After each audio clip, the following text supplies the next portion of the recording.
ட்ரிலோக்நாத் Pandit and மதுமாலா முடிஞ்ச அளவுக்கு gift giving missions மூலியமாக 24 வருஷ போராட்டத்துக்கு அப்புறம் எப்படியோ சென்டினல் மக்கள் கூட முதல் கான்டாக்டை ஏற்படுத்தினாங்க. பட் இதை தொடர்ந்து கவர்மெண்ட் வந்து பார்த்திங்கன்னா நம்ம அவங்க கூட கான்டாக்டில் இருக்கக்கூடாது, ஸோ இந்த இடத்துல நம்ம அதிகமான நோய்களை அவங்களுக்கு பரப்பக்கூடிய நிலைமை ஏற்படலாம். அந்த தீவில் மொத்தம் 50லேருந்து 500 மக்களுக்குள்ள தான் ஆட்கள் இருக்க அந்த காரணத்தினால நம்ம இந்த மக்களை முழுசாக அழிச்சிடக்கூடாது. ட்ரைபல் ஆக்ட் படி நம்ம அவங்கள தனியாக விடணுங்கிற ஒரு முடிவை எடுத்து 1997 அந்த கிஃப்ட் கிவிங் மிஷன்ஸை கம்ப்ளீட்டாக நிறுத்துறாங்க. அந்த தீவை சுற்றி 5லேருந்து 7 கிலோமீட்டர் வரைக்கும் யாருமே உள்ளே போகக்கூடாது, உள்ளிருந்து யாருமே வெளியில் வரக்கூடாதுன்னு சொல்லி இந்தியன் நேவியை வச்சு ரோந்து பணிகள் இடம்பெறுது. அந்த தீவுக்குள்ளே போகிறது ரெஸ்ட்ரிக்ட் பண்ணப்படுது, யாராலுமே அதுக்குள்ளே போக முடியாது.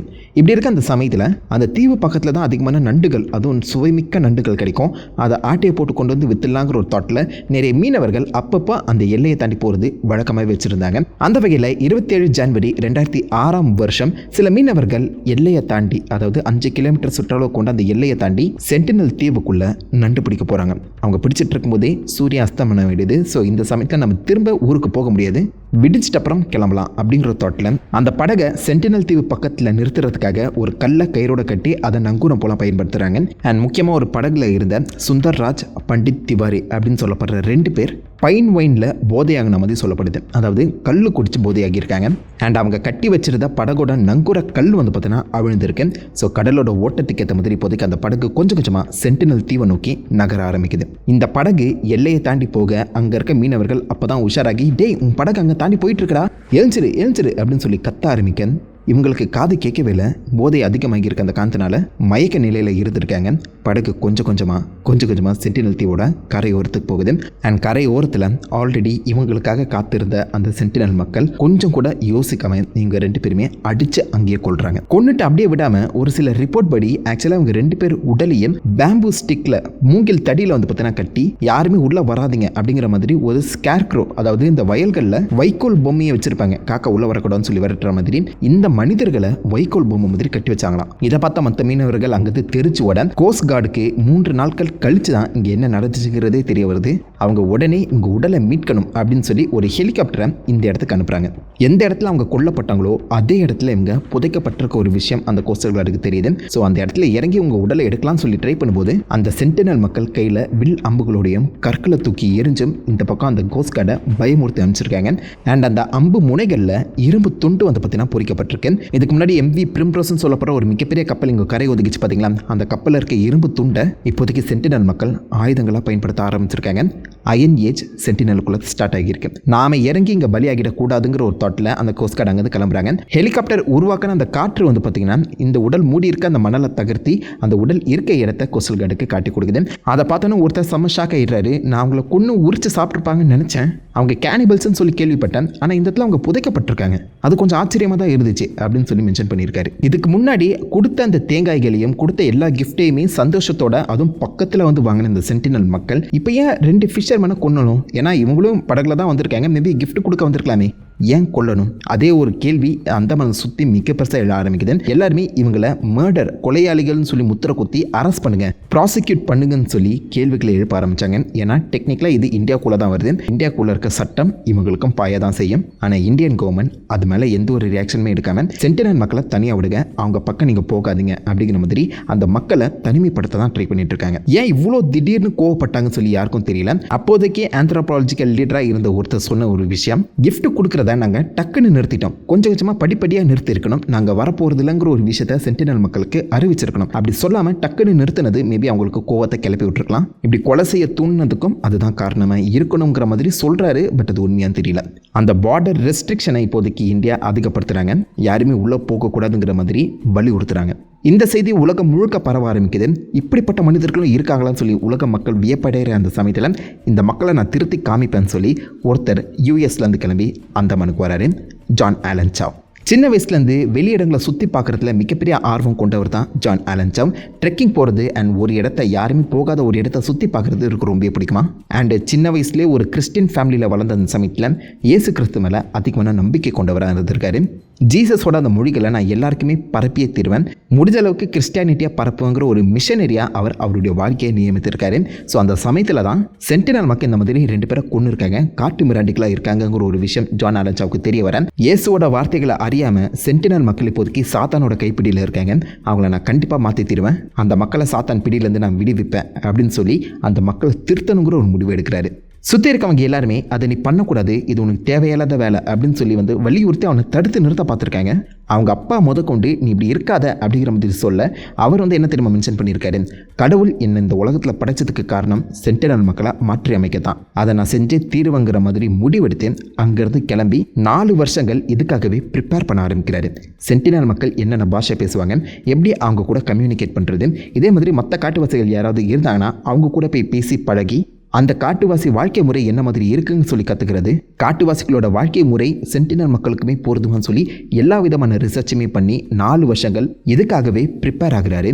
2016ஆம் வருஷம் அந்தமான் பக்கம் வராரு. போர்ட் பிளேயரில் இறங்கி அங்கே இருக்க மற்ற காட்டுவாசிகள் கூட பழக ஆரம்பிக்கிறாரு.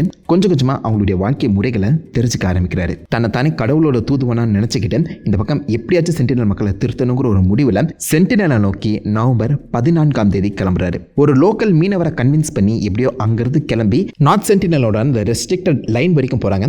பட் நான் இதை தாண்டி வந்தால் என்ன அரெஸ்ட் பண்ணிடுவாங்க, இதுக்கப்புறம் நீங்களாக தான் போகணும் அப்படிங்கிற மாதிரி அந்த மீனவர் சொல்ல, சின்னதாக ஒரு படகு கயாக்குன்னு சொல்லுவாங்க, அதில் ஜான் ஆலன் சவ் தன்னுடைய உடைகளை கலட்டி வெறும் ஜட்டியோட 2 மீன்களையுமே எடுத்துக்கிட்டு படகை துடுப்பு போட்டு மெதுவாக இந்த சென்டினல் நோக்கி போகிறாரு. இவங்க வரதை தூரத்தில் சென்டினல் மக்கள் பார்த்துடுறாங்க. இவர் கொஞ்சம் கொஞ்சமாக கிட்ட போக போக எதிரில் கரையோரத்தில் சென்டினல் மக்களோட எண்ணிக்கை கூடிக்கிட்டே இருக்கு. இதை பார்த்து ஜான் ஆலன் சவ் பயந்துக்கிட்டே, இங்கே பாருங்க, நான் கடவுளோட தூதுவன், உங்கள்கிட்ட கடவுள் இயேசு கிறிஸ்தை பற்றி சொல்ல வந்திருக்கேன், இயேசு உங்களை நேசிக்கிறார் அப்படின்னு அவர் சொல்கிறாரு. பட் இந்த ஒரு விஷயம் சென்டினல் மக்களுக்கு புரியல. அவங்க கத்தி கூச்சலிட ஆரம்பிக்கிறாங்க. அந்த கூச்சலை கெத்து பயந்து போன ஜான் ஆலன் சவ் தான் கிட்ட இருந்த 2 மீன்களை தூக்கி சென்டினல் மக்கள் இருக்க அந்த திசை பக்கம் போட்டுட்டு அப்படியே ரிவர்ஸில் திரும்ப அவர் படகை நோக்கியே போயிடுறாரு. ஏன்னா மக்கள் அந்த அளவுக்கு கூச்சலிட ஆரம்பிச்சிருக்காங்க. இப்போ போகிறது சரியில்லைங்கிற மாதிரி அவர் முடிவெடுத்து ரிட்டர்ன் போய் அங்கே என்னென்னலாம் நடந்துச்சுன்னு சொல்லி ரிட்டர்னில் ஜேர்னல் மாதிரி எழுத ஆரம்பிக்கிறாரு. அந்த ஜேர்னலில் கடவுளோட வார்த்தைகளை சொல்ல வந்துட்டு இப்படி நான் பயந்து ரிட்டர்ன் ஆனது நினச்சா எனக்கே வெட்கமாக இருக்கேன், திரும்ப நான் முயற்சி பண்ண போகிறேன் அப்படின்னு சொல்லி திரும்பவும் இறங்கி அடுத்த நாள் சென்டினல் தீவு கரை ஓரத்துக்கு போயிடுறாரு. இப்போ கரை ஓரத்துக்கு பக்கத்தில் சின்ன சின்ன குடிசைகள் இருக்கிறத நோட் பண்ணுறாரு. அந்த குடிசைகளுக்குள்ளே இருந்த ஒரு சின்ன பையனும் கையில் வில்லம் போட வெளில நிற்கிறான். அவனை சுற்றி இப்போதைக்கு நிறைய ஆட்கள் ஒன்றா குவிய ஆரம்பிக்கிறாங்க. ஜான் ஆலன் சவ் கையில் பைபிளை வச்சுக்கிட்டு கடவுளோட வார்த்தைகளை சொல்ல வந்திருக்கேன், இந்த புத்தகத்தில் இருக்க வார்த்தைகள் உங்களை திருத்தம், என் கடவுள் இதை உங்ககிட்ட கொடுக்க சொன்னாருன்னு சொல்லி அவர்கிட்ட இருந்த மீன் பிடிக்கக்கூடிய தூண்டில் கொக்கிகள், சின்ன சின்ன மெட்டல் துண்டுகள்னு சொல்லி எல்லாத்தையுமே தூக்கி எறிய ஆரம்பிக்க அந்த ஆப்போசிட்ல இருந்த மக்கள் கத்தி கூப்பாடு போட ஆரம்பிக்கிறாங்க. ஸோ நான் சொல்கிறது அவங்களுக்கு புரியல போல, அவங்க பேசுகிறதே நான் திரும்ப அவங்ககிட்ட பேசினா மேபி அவங்களுக்கு புரியும்னு நினச்சி அவங்க என்ன சொன்னாங்களோ அதையே இந்த ஜான் ஆலன் சவும் திரும்ப ரிப்பீட் பண்ண ஆரம்பிக்கிறாரு. இதை கேட்டோன்னே சென்டினல் மக்கள் பார்த்தீங்கன்னா சிரிக்கிறாங்களாம். ஒருவேளை அவங்க கெட்ட வார்த்தை சொல்லியிருப்பாங்களோ, அதனால தான் நான் திரும்ப பேசும்போது சிரிக்கிறாங்களோ அப்படிங்கிற ஒரு எண்ணம் ஜான் ஆலன் சவுக்கு எழுவ, இதுக்கப்புறம் பேசி பிரயோஜனம் கிடையாதுன்னு சொல்லி கடவுள் சம்மந்தப்பட்ட ஒரு பாட்டை பாட ஆரம்பிச்சாராம். ஸோ இதை கேட்டோன்னே சென்டினல் மக்கள் கொஞ்ச நேரம் அமைதியாக இருந்திருக்காங்க. ஒருவேளை இது வேலை செய்தோங்கிற மாதிரி ஆக்சுவலாக இந்த ஜான் ஆலன் சவ் கையில் அந்த புக்கை தூக்கி வச்சு பாட ஆரம்பிக்க அந்த குட்டி பையன் ஜானை நோக்கி அம்பு எதிரான். அந்த அம்பு இவர் கையில் வச்சிருந்த அந்த பைபிள் தொலைக்குது. தொலைச்ச அம்பை இந்த பக்கம் ஆலன் கையிலேருந்து பிடுங்கி எடுத்து அவர் கயாக்க நோக்கி ஓட ஆரம்பிக்கிறாரு. பட் அந்த கயாக்கு இப்போதைக்கு சென்டினல் மக்கள் கிட்ட மாட்டிருச்சு. திரும்ப போக வழியே இல்லை. அண்ட் அந்த கயாக்குள்ளே தான் ஆலன் சாவோட பாஸ்போர்ட் எல்லாமே இருந்திருக்கு. ஸோ அதை இப்போதைக்கு சென்டினல் கிட்டேருந்து வாங்க முடியாதுன்னு சொல்லி அவர் நீந்தியே அங்கேருந்து அந்த கப்பலை நோக்கி போயிடுறாரு. ஸோ கயாக்கோட சேர்த்து பாஸ்போர்ட் அண்ட் அவர் கொண்டு வந்த உடைமைகள் எல்லாமே சென்டினல் மக்கள் கிட்ட மாட்டிருச்சு. ஸோ இவர் இப்போ நினச்சாலும் அந்த பாஸ்போர்ட் இல்லாமல் திரும்ப அவருடைய சொந்த ஊருக்கு போக முடியாது. ஆலன் சவ் அவருடைய ஜேர்னலில் இந்த மக்கள் கண்டிப்பாக சாத்தான் பிடிக்கல தான் இருக்காங்க, அதை என்னால் எடுக்க முடியலனாலும் கண்டிப்பாக கடவுளோட வார்த்தைகளை சொல்லி அதை விளக்க ட்ரை பண்ணுவேன். அண்ட் இந்த மக்கள் நான் இவ்வளோ பெரிய ஒரு கப்பல் இங்கே நிற்கிறத நினச்சி தான் பார்த்து பயப்படுறாங்க போல. ஸோ அந்த ஒரு காரணத்தினால இந்த கப்பலை நாளைக்கு நான் அனுப்பிட்டு தனியாலாம் என்ன நடந்தாலும் பரவாயில்லன்னு சொல்லி அந்த தீவுக்கு நாளைக்கு போக போகிறேன். இந்த இடத்துல நான் நாளைக்கு சாகிறதுக்கான வாய்ப்புகள் அதிகமாக இருக்குது. அப்படி நான் அந்த தீவில் தான் சாகிறேன்னா என் பேரை சொல்லி இந்த மக்களை யாரும் துன்புறுத்தாதீங்க.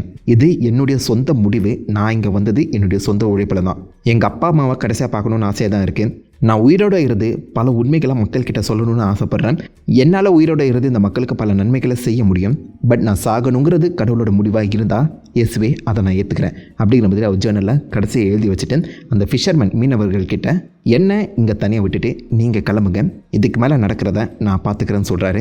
முடிஞ்ச அளவுக்கு மீனவர்கள் சாவை கன்வின்ஸ் பண்ண ட்ரை பண்ண சாவ் இல்லை இதை நான் தனியாக தான் பண்ணி ஆகணும்னு சொல்லி மீனவர்களை எச்சரித்துட்டு அங்கேருந்து ஒரு சின்ன கையாக்கில் நவம்பர் 17 அந்த தீவை நோக்கி போகிறாரு. அதுக்கப்புறம் என்ன நடந்துச்சுன்னு தெரியல. கொஞ்ச நேரம் கழித்து அந்த மீனவர்கள் என்ன நடக்குதுன்னு சொல்லி எட்டி பார்த்தா அந்த சாவோட உடலை சென்டினல் மக்கள் தரன்னு இழுத்து கொண்டு வந்து புதைக்க தயாரானாங்க. சாவு போட்டிருக்க அந்த ட்ரெஸ்ஸை பார்த்து தான் இது உண்மையிலே சாவோட உடல் தான் அப்படிங்கிறத அந்த மீனவர்கள் கன்ஃபார்ம் பண்ணுறாங்க. அவன் செத்துட்டான், இதுக்கப்புறம் இங்கே இருக்கிறது சேஃப் கிடையாதுன்னு சொல்லி அந்த மீனவர்கள் உடனே சாவு சம்மந்தப்பட்ட சில பொருட்களை எடுத்துக்கிட்டு அங்கேருந்து கிளம்பி திரும்ப அந்தமான் போர்ட் பிளேயரை நோக்கி வராங்க. அந்த இடத்துல சாவு சம்மந்தப்பட்ட பொருட்களையும் அவர் எழுதின அந்த ஜேர்னலையும் இந்த சாவோட ஃப்ரெண்ட் கிட்ட கொடுக்க அந்த ஃப்ரெண்ட் ரைட்டு சாவு செத்துட்டாங்கிற ஒரு உண்மையை அவருடைய அப்பா அம்மா கிட்ட சொல்ல அவங்க அப்பா அம்மா யூஎஸ் எம்பசி மூலியமாக அந்தமான கான்டாக்ட் பண்ணி நடந்த உண்மைகளை விசாரிக்க ஆரம்பிக்கிறாங்க. ஒரு மர்டர் கேஸ் ஓப்பன் பண்ணப்படுது.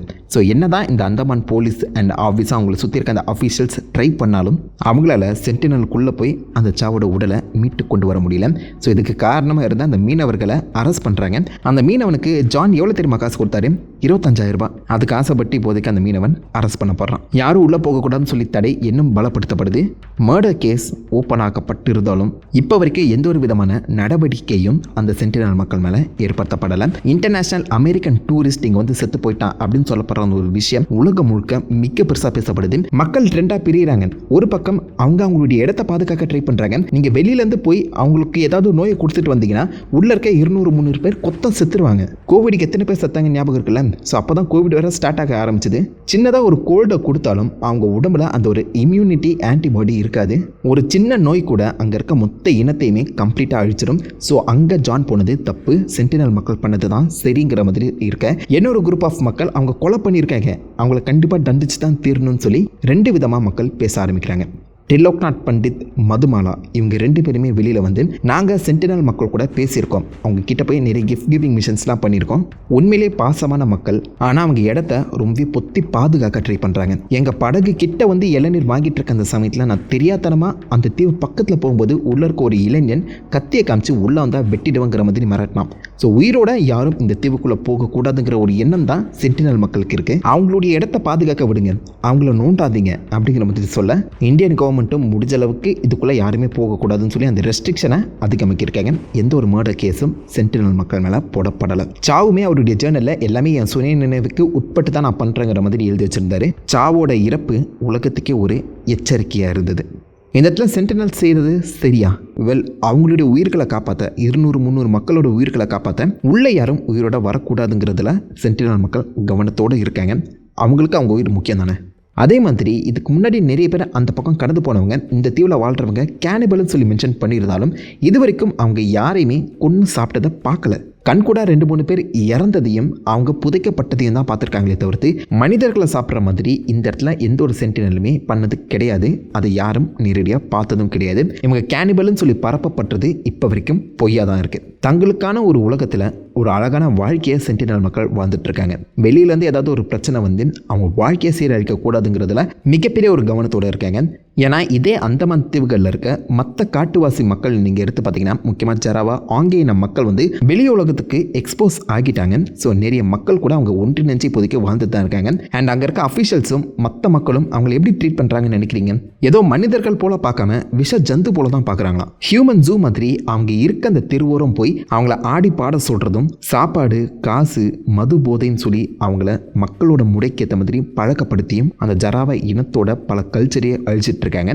அண்ட் மக்கள் டீஃபாரஸ்டேஷன் படி ஜராவா வாழக்கூடிய அந்த சுற்றி இருக்க பல காடுகளையுமே அழிக்க ஆரம்பித்தாங்களாம். அவங்க சாப்பிட்ற பன்றிகளையுமே வேட்டையாடி ஜராவா இனம் சாப்பிடக்கூடிய ஒரு பன்றி இது, காட்டுவாசிகள் சாப்பிடக்கூடிய பன்றின்னு சொல்லி வெளி உலகத்துக்கு காசு அதிகமாக வச்சு விற்க ஆரம்பித்தாங்களாம். ஜராவா இனத்தை சார்ந்தவங்க இப்போதைக்கு இது எங்களுக்கு தேவையில்லாத ஒரு அணி, இதுக்கு முன்னாடி நாங்கள் சந்தோஷமாக தான் வாழ்ந்துட்டு இருந்தோம், இப்போ இந்த மக்களுக்கு எக்ஸ்போஸ் ஆகி எங்களுடைய வாழ்விலேயே நாங்கள் இழந்துட்டுருக்கோம்னு சொல்லி புலம்ப ஆரம்பிச்சிருக்காங்க. நார்த் சென்டினல் மக்கள் இவ்வளோ ஸ்ட்ரிக்டாக இருக்க அந்த சமயத்தில் தான் அந்த தீவு இப்போதைக்கு அவங்களுக்கு சொந்தமாக இருக்குது. அவங்களும் மற்ற காட்டுவாசிகள் போல் எக்ஸ்போஸ் ஆகியிருந்தாங்கன்னா அந்த இடத்தையுமே கம்ப்ளீட்டாக அழிச்சிட்டு அது ஒரு சுற்றுலா தலமாக மனிதன் எப்பயோ மாற்றிருப்பான். வெளி உலகத்துலேருந்து வந்து நம்ம உலகத்தை அழிச்சிருவாங்களோங்கிற ஒரு பயத்திலையும், அதே சமயத்தில் தாங்க உலகத்தை பாதுகாக்கணுங்கிற ஒரு எண்ணத்திலையும் சென்டினல் மக்கள் இவ்வளோ ஸ்ட்ராங்காக இருக்கிறதுல தப்பே இல்லைன்னு சொல்லி பல பேர் சப்போர்ட் பண்ணுறாங்க. அண்ட் இந்த ஒரு விஷயம் மனிதர்களுக்குமே பொருந்தும். யோசிச்சு பாருங்க, நம்ம இந்த அண்டத்தில் தனியாக இருக்கோம் தானே நினச்சிட்ருக்கோம். பட் சப்போஸ் நாம் வரக்கூடாது, இல்லை நம்ம உலகத்துக்கு யாரும் வரக்கூடாதுங்கிற மாதிரி கூட மேபி பல ஏலியன்ஸ் இந்த சென்டினல் மக்கள் போல் யோசிக்கலாம்ல. தங்களை தானே தனித்து வைத்து கொண்டு மக்கள் இங்கே வரக்கூடாதுங்கிற ஒரு எண்ணம் கூட ஏலியன்ஸுக்கு இருக்கலாம்ல. அந்த மாதிரியும் ஸ்பேஸ் ரிசர்ச்சர்ஸ் பற்றி நான் யோசிக்க ஆரம்பிச்சிருக்காங்க. என்னை பொறுத்த வரைக்கும் அவங்கள நம்ம சீண்ட வேணாமே, நம்ம உலகத்தை அழிக்கிறதே நிறுத்திப்போம், அவங்க உலகம் அழகாகவே இருக்கட்டும். This is unsigned, signing off.